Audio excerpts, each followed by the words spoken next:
ଚାଷୀ ଭାଇମାନେ କ'ଣ ଆପଣମାନେ ବି ଚାଷ କରିବା ପାଇଁ ଚାହୁଁଛନ୍ତି କି? କିଏ ବା ଚାଷକୁ ଓହ୍ଲାଇ ସାରିଛନ୍ତି? ତ ଆଜି ଯେଉଁ ଭିଡ଼ିଓରେ ମୁଁ ଆପଣମାନଙ୍କୁ କହିବି ଆମେ ଚାଷରେ କେଉଁ ଦିଗ ପ୍ରତି ବିଶେଷ ଭାବରେ ଧ୍ୟାନ ରଖିବା। ମାନେ କ'ଣ ଯେମିତି ଆମେ ଭଲସେ ପ୍ରଡ଼କ୍ସନ୍ ନେଇପାରିବା, ଦୁଇ ପଇସା ଇନକମ୍ କରିପାରିବା।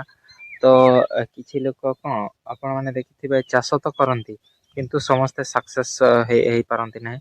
କାହିଁକି ନା କ'ଣ ଥରେ ସେମାନଙ୍କୁ ରେଟ୍ ମିଳେ ନାହିଁ, ଥରେ ଉତ୍ପାଦନ ନେଇପାରନ୍ତି ନାହିଁ, ଆଉ କ'ଣ ରୋଗ ପୋକ ସମସ୍ୟା ବହୁତ ଦେଖାଦିଏ। ଆଉ ଆହୁରି କ'ଣ କୁଆପଥର ମାଡ଼, ଋତୁ ପରିବର୍ତ୍ତନ, ମାନେ ଅଚାନକ ବହୁତ ଭାରି ବର୍ଷା ହେଇଯାଏ ତ ସେମାନଙ୍କର ବହୁତ କ୍ଷତି ହୁଏ। ତ ଆଜିର ଭିଡ଼ିଓରେ ମୁଁ କହିବି ଆପଣମାନଙ୍କୁ ଆମେ ଯେ ଚାଷ କରିବା ପୂର୍ବରୁ ଆମେ କେଉଁ ଦିଗ ପ୍ରତି ଧ୍ୟାନ ରଖିବା ଦରକାର ରହିଛି। ତ ନମସ୍କାର ଚାଷୀ ଭାଇମାନେ, ମୁଁ ଉପେନ ଆପଣମାନଙ୍କ ଡ୍ୟାଗ୍ରୋଟେକ୍ ୟୁଟ୍ୟୁବ୍ ଚ୍ୟାନେଲରେ ସ୍ୱାଗତ ଜଣାଉଛି। ତ ଚାଲନ୍ତୁ ଭିଡ଼ିଓକୁ ଆରମ୍ଭ କରିବା। ତ ପ୍ରଥମ ଜିନିଷଟି ହେଉଛି ରେଟ୍ ମିଳେ ନାହିଁ। ତ ରେଟ୍ ନ ମିଳିବାର କାରଣରୁ ମଧ୍ୟ ଅଧିକାଂଶ ଚାଷୀ ଭାଇ କ୍ଷତିଗ୍ରସ୍ତ ହେଇଥାନ୍ତି, ସେମାନଙ୍କ ଜମାପୁଞ୍ଜି ମଧ୍ୟ ଚାଲି ଯାଇଥାଏ। ତ ରେଟ୍ ନ ମିଳିବାର ଗୋଟିଏ କାରଣ ହେଉଛି ଆପଣମାନେ କ'ଣ ଆପଣ ମାର୍କେଟକୁ ଏନାଲାଇଜ୍ କରିବେ, ଅଧ୍ୟୟନ କରିବେ। କୋଉ ଟାଇମରେ ରେଟ୍ ଟା ବେଶୀ ରହୁଛି ଆଉ କୋଉ ସମୟରେ ରେଟ୍ ଟା ଡାଉନ୍ ରହୁଛି, ତ ତାକୁ ଧ୍ୟାନରେ ରଖିବେ। ଯାହା ଫଳରେ ଆପଣ ମାନେ ଜାଣିପାରିବେ ଯେ ହଁ ଯେମିତି କ'ଣ ବର୍ଷା ଦିନରେ ଯଦି ରେଟ୍ ବେଶୀ ମିଳୁଛି, ଆପଣ ମାନେ ମାର୍କେଟରେ ପାଷ୍ଟ ଏନାଲାଇଜ ଗୁଡ଼ିକ ଦେଖିଲେ ତ ସେ ଅନୁସାରେ ଆପଣ ମାନେ ଖରା ସିଜିନରେ ବର୍ଷା ସିଜନ ପାଇଁ ପ୍ରିପାରେସନ୍ ହୁଅନ୍ତୁ, ଲଗେଇବା ପାଇଁ ଚେଷ୍ଟା କରନ୍ତୁ। ଆପଣଙ୍କ ଏରିଆରେ କ'ଣ ଆମ ଓଡ଼ିଶା କିମ୍ବା ଆମ ଦେଶ ତ ବହୁତ ବଡ଼ ନା, କୋଉ ଜାଗାରେ ରେଟ୍ ଡାଉନ୍ ଥାଏ, କୋଉ ଜାଗାରେ ରେଟ୍ ବେଶୀ ଥାଏ। ତ ସେମିତି ରହିଛି। ତ ଉତ୍ପାଦନକୁ କ'ଣ ରେଟକୁ ବାଇପାସ୍ କରିବା ପାଇଁ ଆପଣ ମାନେ ଚେଷ୍ଟା କରିବେ ଯେ କ'ଣ କୋଉ ଟାଇମରେ ରେଟ୍ ଟା ଠିକ୍ ରହିଛି ତାକୁ ଏନାଲାଇଜ କରିକି ଆପଣ ମାନେ ଲଗେଇବେ। ତାପରେ ଦ୍ଵିତୀୟ ଜିନିଷଟି ହେଉଛି ଉତ୍ପାଦନ ନ ନେଇ ପାରିବା। ତ ଉତ୍ପାଦନ ନ ମିଳିବାର କାରଣରୁ ମଧ୍ୟ ଲସ୍ ହେଇଥାଏ। ତ ଉତ୍ପାଦନ ନ ମିଳିବାର କାରଣ ହେଉଛି କ'ଣ ଆମେ ଗଛ ପାଖରୁ ଯେତିକି ପରିମାଣରେ ଉତ୍ପାଦନ ନେବା କଥା ଆମେ ନେଇପାରୁନାହୁଁ।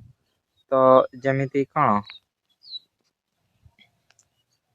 ତ ଉତ୍ପାଦନ ନ ମିଳିବାର କାରଣ ହେଉଛି ରୋଗ ପୋକ ମାନଙ୍କୁ କଣ୍ଟ୍ରୋଲ ନ କରିପାରିବା, କିମ୍ବା କୌଣସି ଯଦି ବାତ୍ୟା ଫାତ୍ୟା ହେଇଗଲା, କୁଆପଥର ମାଡ଼ ହେଇଗଲା, ତାପରେ ସେ ଫସଲ ନଷ୍ଟ ହେଇଯାଇଥାଏ।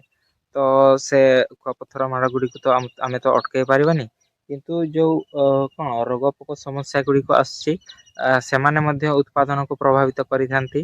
ତ ସେମାନଙ୍କୁ ଆମେ କଣ୍ଟ୍ରୋଲ କରିପାରିବା। ତ ରୋଗ ପୋକ ମାନଙ୍କୁ କଣ୍ଟ୍ରୋଲ କରିବା ପାଇଁ କ'ଣ ଆମେ ଏମିତି କରିବା ଯେ ଧରା ଯାଉ ଆପଣ ମାନେ ବାଇଗଣ ଚାଷ କରିଛନ୍ତି, ଯେମିତି ମୁଁ କରିଛି। ତ ବାଇଗଣରେ କୋଉ କୋଉ ସମସ୍ୟା ଗୁଡ଼ିକ ଦେଖାଯାଏ, ଆଉ କୋଉ କୋଉ ସମସ୍ୟା ଗୁଡ଼ିକ ଆସିବାର ସମ୍ଭାବନା ରହିଛି, ତ ସେମାନଙ୍କୁ ଆପଣ ପ୍ରଥମେ ଆଇଡେଣ୍ଟିଫାଏ କରନ୍ତୁ। ମାନେ ପୁରା ଗୋଟେ କପି ପେଜରେ ଲେଖି ଦିଅନ୍ତୁ। ଏବଂ ତାର ଔଷଧ କ'ଣ, କିମ୍ବା କ'ଣ ତାର ପ୍ରିଭେଣ୍ଟିଭ ଔଷଧ କ'ଣ, କ୍ୟୁରେଟିଭ ଔଷଧ କ'ଣ, ମାନେ ପ୍ରିଭେଣ୍ଟିଭ ମାନେ ରୋଗ ଆସିବା ପୂର୍ବରୁ କୋଉ ଔଷଧ ଗୁଡ଼ିକ ଦିଆଯାଏ, ଆଉ କ୍ୟୁରେଟିଭ ମାନେ ରୋଗ ଆସିବା ପରେ କୋଉ ଔଷଧ ଗୁଡ଼ିକ ଦିଆଯାଏ, ସେମାନଙ୍କର ଗୋଟେ ଲିଷ୍ଟ ବନାନ୍ତୁ। ଆଉ ସେ ଲିଷ୍ଟ ଗୁଡ଼ିକ ଔଷଧ ଗୁଡ଼ିକ ଦୋକାନକୁ ଯାଇକିରି କିମ୍ବା ଆପଣ ଯେକୌଣସି ସୋର୍ସରୁ ସଂଗ୍ରହ କରୁଛନ୍ତି କରନ୍ତୁ, ଦୋକାନ ହଉ ଅନଲାଇନ ହଉ, ତ ସେମାନଙ୍କୁ ସଂଗ୍ରହ କରନ୍ତୁ ଏବଂ ଘରେ ରଖନ୍ତୁ। ତ ଘରେ ରଖିବା ଦ୍ଵାରା କ'ଣ ହବ ନା, ଆପଣଙ୍କୁ କୋଉ ଟାଇମରେ କୋଉ ଜିନିଷ ଟା ଦରକାର ହବ, ତାକୁ ଆପଣ ମାନେ ସଠିକ ସମୟରେ ବ୍ୟବହାର କରିପାରିବେ। ଏବଂ ରୋଗ ପୋକକୁ ଯଦି ଆମେ ସଠିକ ସମୟରେ, ଧରା ଯୋଉ ମୋ ଫିଲ୍ଡରେ ଯଦି ହ୍ୱାଇଟ୍ ଫ୍ଲାଏ ଦେଖା ଯାଉଛନ୍ତି, ତ ମୁଁ ହ୍ୱାଇଟ୍ ଫ୍ଲାଏ ଆଟାକ୍ ହେଲା 10 ଦିନ ପରେ ଯାଇକରି ମତେ ଜଣା ପଡିବ ଯେ ଯୋଉ ପୋକ ଗୁଡିକୁ ମୁଁ ଦେଖିପାରିବେ ଯେ କ'ଣ ମୋ ଫିଲ୍ଡରେ ହ୍ୱାଇଟ୍ ଫ୍ଲାଏ ଆଟାକ୍ ହେଇଛି। ତେଣୁ ମୁଁ ଯଦି ସେତେବେଳେ ଔଷଧ ଆଣିବାକୁ ଯିବି ତାହେଲେ କେତେ ଲେଟ୍ ହବ। ଆଉ ମତେ ତ 2-3 ଦିନ ତ କ'ଣ ମାର୍କେଟ କୁ ଯିବା, ଏଠି ସେଠି ଦେଖିବାରେ ମୋର ଟାଇମ ଚାଲିଯିବ। ତ ଔଷଧ ଯଦି ମୋ ଘରେ ଷ୍ଟକ୍ ହେଇକି ରହିଥାନ୍ତା, ତାହେଲେ ମୁଁ ସଠିକ ସମୟରେ ଔଷଧକୁ ଦେଇ ପାରିଥାନ୍ତି, ଯାହା ଫଳରେ ଯୋଉ ରୋଗଟି ମାନେ କ'ଣ ଅଧିକ ବ୍ୟାପି ନଥାନ୍ତା, ସେ ପୁରା ସେଠରୁ ହିଁ ସମାପ୍ତ ହେଇଯାଇଥାନ୍ତା। ତ ସେମିତି ରହିଛି।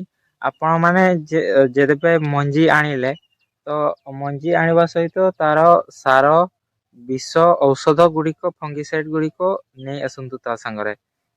ଯେତେବେଳେ ଚାଷକୁ ଓହ୍ଲାଉଛନ୍ତି ନହେଲେ ରୋଗ ଲାଗିଥିବ ଆପଣ ମାନେ ଦୋକାନ କୁ ଯାଉଥିବେ ଦୋକାନୀଙ୍କୁ ପଚାରିବେ ଯେ ଏଇ ରୋଗ ହେଲା ସେଇ ରୋଗ ହେଲା ଆପଣ ମାନେ ସେମିତି ନୁହେଁ ପୁରା ଆଗରୁ ହିଁ ରିସର୍ଚ୍ଚ କରନ୍ତୁ ଯେ ବାଇଗଣ ଫସଲରେ ହଁ ହ୍ୱାଇଟ ଫ୍ଲାଏ ଲାଗିବେ ତ ହଁ ହ୍ୱାଇଟ ଫ୍ଲାଏ ପାଇଁ ଔଷଧ ଅଣାହବ 3-4ଟା ଟେକ୍ନିକାଲ ଆଉ କଣ ଏଫିଡ ଲାଗିବେ ତ ସେମାନଙ୍କ ପାଇଁ ବି ଔଷଧ ଅଣାହବ ଫଳବିନ୍ଧା କାଣ୍ଡ ବିନ୍ଧା ପାଇଁ ସେମାନଙ୍କ ପାଇଁ 4-5ଟା ଔଷଧ ଅଣାହବ ଆଉ ଫଙ୍ଗସ ଲାଗିବେ ତ ଝାଉଣା ରୋଗ ବସିବ ତ ତା ପାଇଁ ବି ମଧ୍ୟ ପ୍ରିଭେଣ୍ଟିଭ ରୁ ଔଷଧ ମାରାହବ ତ ସେମିତି କରିଲେ ଦେଖିବେ ଆପଣ ରୋଗ ଆପଣଙ୍କୁ କଣ ରୋଗ ପୋକ ଆପଣ ନିୟନ୍ତ୍ରଣ କରିପାରିବେ ଏବଂ ଉତ୍ପାଦନ ନେଇପାରିବେ ଏବଂ ଉତ୍ପାଦନ ନେଲେ ଆପଣ କଣ 10 ଟଙ୍କା କିଲୋ ବିକ୍ରି ବି 20 ଟଙ୍କା କିଲୋ ବିକିଲେ ବି ଆପଣ ପ୍ରଫିଟ ରେ ରହିବେ ତ ଏମିତିକା ରହିଛି। ଆପଣ ଏମିତି ଭାବରେ ରୋଗ ପୋକ ମାନଙ୍କୁ କଣ୍ଟ୍ରୋଲ କରିଦେଲେ ଉତ୍ପାଦନ ଆରାମସେ ହେଲା। ଆଉ ଗୋଟେ କଣ କାରଣ ଟା କହିଥିଲି ପ୍ରାକୃତିକ କାରଣ ଯୋଉ ବାତ୍ୟା ଗୁଡିକ ଆସୁଛି ପାଣି ଜମି ଯାଉଛି ବିଲରେ ତ ସେଥିପାଇଁ ଆପଣ ମାନେ ଜମିଟିକୁ କଣ ଜଳ ନିଷ୍କାସନ ର ବ୍ୟବସ୍ଥା କରିଦିଅନ୍ତୁ ଯାହା ଫଳରେ ଆପଣଙ୍କ ଫସଲ ବର୍ବାଦ ନହବ। କଣ ବାତ୍ୟା ତ ମାସ ମାସ ଧରି ରହିବନି ସେ 4-5 ଦିନ ହେଇକରି ପଳେଇଯିବ ତ ସେଥିମଧ୍ୟରେ ଆପଣ ଫିଲ୍ଡ ଟିକୁ କଣ ପାଣି ନିଷ୍କାସନ କରିଦିଅନ୍ତୁ। ଆଉ ଗୋଟେ କଣ ପ୍ରାକୃତିକ ବିପର୍ଯ୍ୟୟ ରହିଛି କୁଆପଥର ମାଡ ଆପଣ ମାନେ ଯୋଉ ସେନ୍ସିଟିଭ କ୍ରପ ମାନେ କଣ ତରଭୁଜ ଗୁଡିକ ଚାଷ କରିଥାନ୍ତି ସେଥିରେ ଅଧିକ କଣ କୁଆପଥର ସମସ୍ୟା ରହିଥାଏ। ତ ବାଇଗଣ ଗୁଡିକରେ ଏଗୁଡିକରେ ତ ଏତେ ସମସ୍ୟା ହୁଏ ନାହିଁ। କାରଣ ବାଇଗଣରେ ଯଦି ଫଳଟି ବାଜି କରି ଯଦି ନଷ୍ଟ ବି ହେଇଗଲା ନେକ୍ସଟ ଟାଇମ ସେ ଫଳ ଆସିବ କିନ୍ତୁ ତରଭୁଜରେ ସେମିତି ନୁହେଁ ତରଭୁଜ ଥରେ ଯଦି ଫଳ ତାର ନଷ୍ଟ ହେଲା ସେ ଆଉ ରିକଭର ହବ ନାହିଁ। ଆଉ ଗଛଟି ପୁରା ଦୁର୍ବଳ ହେଇଯିବ ତ ସେଥିପାଇଁ ଆପଣ ମାନେ ଚେଷ୍ଟା କରିବେ ଯୋଉ କୁଆପଥର ମାଡ଼ କେତେବେଳେ ହୁଏ ଆମ ଓଡିଶାରେ ଯେମିତି କାଳ ବୈଶାଖୀ ଆସେ କାଳ ବୈଶାଖୀ କେତେବେଳେ ଆସେ ଏପ୍ରିଲ ମେ ମାନେ ପୁରା ଯେତେବେଳେ ଖରା ଟା ଟାଣ ହେଇଥାଏ ତ ସେତେବେଳେ ଆସେ ତ ଆପଣ ମାନେ ଚେଷ୍ଟା କରିବେ ସେ ସମୟରେ କ୍ଷେତରେ ପୁରା ପ୍ରଡକ୍ସନ ହେଇକରି ହାରଭେଷ୍ଟିଂ ହେଇସାରିଥିବ ତ ଫିଲ୍ଡ ଟା ପୁରା ଫାଙ୍କା ହେଇଯାଇଥିବ ନହେଲେ ସେ ସମୟରେ ଯଦି ରଖିବେ ତ କୁଆପଥର ମାଡ ହେଇପାରିବେ ଆପଣ କିଛି କରିବି ପାରିବେନି ତ ଏପ୍ରିଲ ମେ ଯୋଉ ପ୍ରବଳ କାଳବୈଶାଖୀ ଆମ ଓଡିଶାରେ ତ ଆସେ ତ ତା ସହିତ କୁଆପଥର ମାଡ ହୁଏ ତ ସେଥିପାଇଁ ତାର କଣ ସେ ଆଗରୁ ହିଁ ଆପଣ ମାନେ ହାରଭେଷ୍ଟିଂ ନିଅନ୍ତୁ ପୁରା ଫସଲକୁ ସମାପ୍ତ କରିଦେଇଥାନ୍ତୁ। ଅଧିକାଂଶ ସମୟରେ ଦେଖାଯାଏ କଣ ନା ରୋଗ ପୋକକୁ ହିଁ କଣ୍ଟ୍ରୋଲ କରିପାରନ୍ତି ନାହିଁ ବହୁତ ସାରା ଚାଷୀ ଭାଇ ମାନେ ତ ମୁଁ ତ କହିଲି ଯେ ଔଷଧ ଆଣନ୍ତୁ ନିହାତି ଭାବରେ କିଣିକରି ଆଣନ୍ତୁ ଘରେ ରଖନ୍ତୁ ଭଲ ଔଷଧ ଗୁଡିକ ଭଲ କମ୍ପାନୀର ଭଲ ଟେକ୍ନିକାଲ ର ତ ତାପରେ ଯଦି ରୋଗ ହେଇନାହିଁ ଆ ଆପଣ ପ୍ରିଭେଣ୍ଟିଭରେ ବର୍ତ୍ତମାନ ତ ଖରା ସିଜିନ ଆସିଗଲା ନା ତ ପୋକ ଗୁଡିକର କଣ ହବ କିଟ ମାନଙ୍କର ସେମାନଙ୍କ ଯୋଉମାନେ ଅଣ୍ଡା ଦେବେ ସେମାନେ ସେଇଟା ବହୁତ ଶୀଘ୍ର କଣ ଫାଟିକରି ନୂଆ ବଂଶ ବିସ୍ତାର କରିବେ ସେମାନେ ନୂଆ ପୋକ ଗୁଡିକ ବାହାରିବେ ତ ସେଥିପାଇଁ ଖରା ସିଜିନ ରେ ସପ୍ତାହ ମାନେ ଗୋଟେ ସପ୍ତାହରେ ଥରେ 7 ଦିନରେ ଥରେ ପ୍ରିଭେଣ୍ଟିଭ ପାଇଁ ସ୍ପ୍ରେ ମାରନ୍ତୁ ଆଉ କ୍ୟୁରେଟିଭ ରେ ମାନେ ଧରାଯାଉ ଯଦି ସମସ୍ୟା ଦେଖାଦେଲା ଆ ଫଳବିନ୍ଧା କାଣ୍ଡ ବିନ୍ଧା ହଉ ହ୍ୱାଇଟ ଫ୍ଲାଏ ହଉ ତ ଆପଣ ମାନେ ପ୍ରତି 5 ଦିନରେ ଔଷଧ ମାରନ୍ତୁ ବିଷ ମାରନ୍ତୁ ଯାହା ଫଳରେ ମାନେ ସେଇଟାକୁ ବି ରେଗୁଲାର କରିବେନି ଧରା ଯାଉ ଫଳବିନ୍ଧା କାଣ୍ଡ ବିନ୍ଧା ବହୁତ ଜୋରସୋର ଦେଖାଦେଲା ତାହେଲେ ଆପଣ ମାନେ କଣ କରିବେ ନା ଆ ଆ କଣ 5 ଦିନରେ 5 ଦିନରେ ଯଦି ଫଳବିନ୍ଧା କାଣ୍ଡ ବିନ୍ଧା ପାଇଁ ଔଷଧ ଦେଲେ ତାହେଲେ ଆଉ କଣ ଆଉ 5 ଦିନ ପରେ 10 ଦିନ 12 ଦିନ ଆଡକୁ ଆପଣ ମାନେ ଫଳବିନ୍ଧା କାଣ୍ଡ ପାଇଁ ଦେବେ ଆଉ ନହେଲେ ହ୍ୱାଇଟ ଫ୍ଲାଇ ପାଇଁ ଦେବେ ତ ଏମିତିକା ଥରେ ହ୍ୱାଇଟ ଫ୍ଲାଏ ପାଇଁ ମାନେ କଣ କୀଟ ମାନଙ୍କ ପାଇଁ ଥରେ ଆଉ ଥରେ ଫଳ ବିନ୍ଧା କାଣ୍ଡ ବିନ୍ଧା ପାଇଁ ତ ଏମିତି ଭାବରେ ରୋଟେସନ ୱାଇଜ ଦେଇ ଚାଲନ୍ତୁ ଟେକ୍ନିକାଲ ବଦଳି ବଦଳି କରି ତ ଦେଖିବେ ଏତେ ଆଟାକ୍ ହବ ନାହିଁ ଆଉ ଗଛ ବି ସୁସ୍ଥ ରହିବ।